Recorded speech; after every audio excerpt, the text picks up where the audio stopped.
for there exists a k and the flag value of that k is true, and in this condition it checks the label value of k is smaller than label value of I.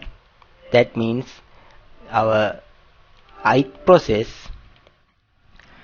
have a greater label value than any other label value in this array.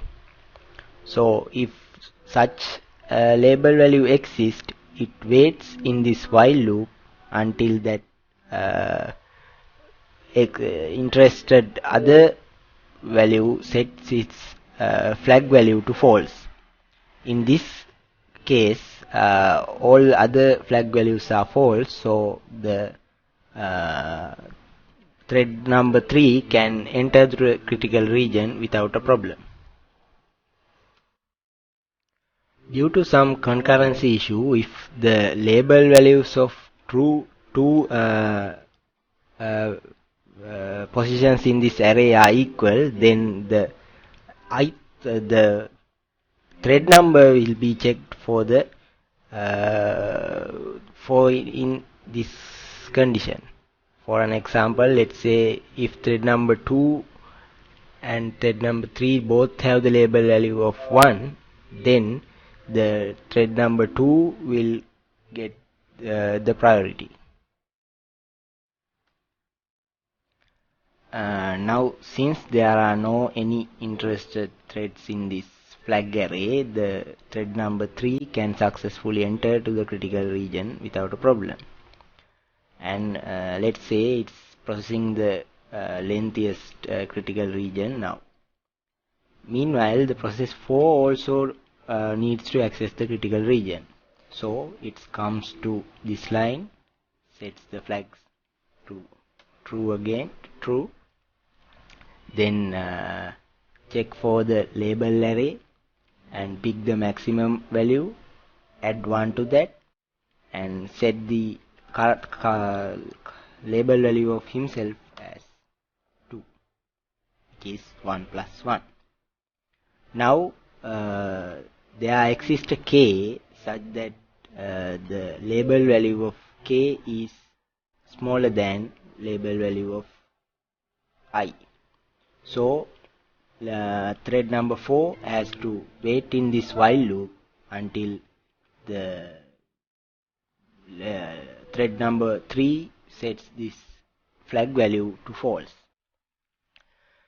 Meanwhile, the thread number 3 finishes its critical region and it enters to this side, where it unlocks its critical region. So what it does is it just set the flag value of himself as false.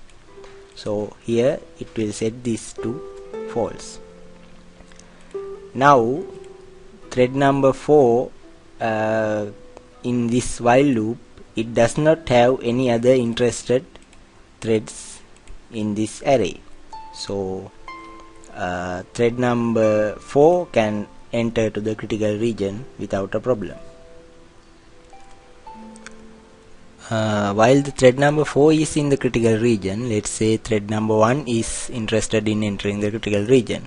So it will set the flag value here as true and set the label value as 1.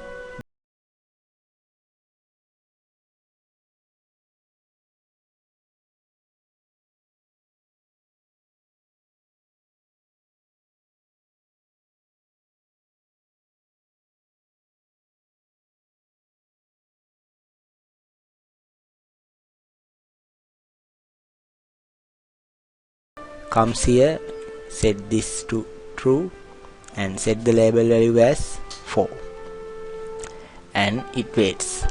So now there are 3 threads interested in entering the critical region, and also all of them have a label value. Now let's say thread number 4 finishes its critical region, so it just sets this flag value to false, and then the next candidates are thread number 1 and 2, and the one which have a lower label value is thread number 1, so it will enter the critical region. And let's say thread number 3 again needs to access the critical region, so it will set this to true and set the label value as 5, and it will wait. Let's say now thread number 1 finishes its critical region, so it will set this to false, so thread number 2 will get the chance now to enter the critical region. Let's look into something interesting situation next. Let's say thread number 1 and thread number 4 needs to access the critical region at the same time. So let's say thread number 1 comes first, it sets the flag value as true, and then it goes to update the label value. It checks for the maximum value and identify it as 5, add 1 to the identify it as 5 and waits.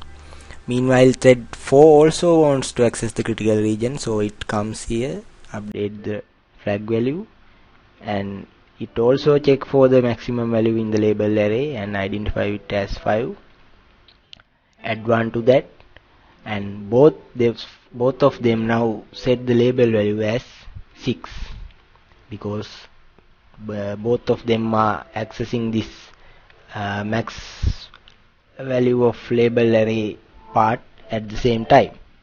So now there's a problem arises when these two processes want to access the critical region next. So in that case, as I said earlier, the process side according to this line, the process with the lower ID will get the chance.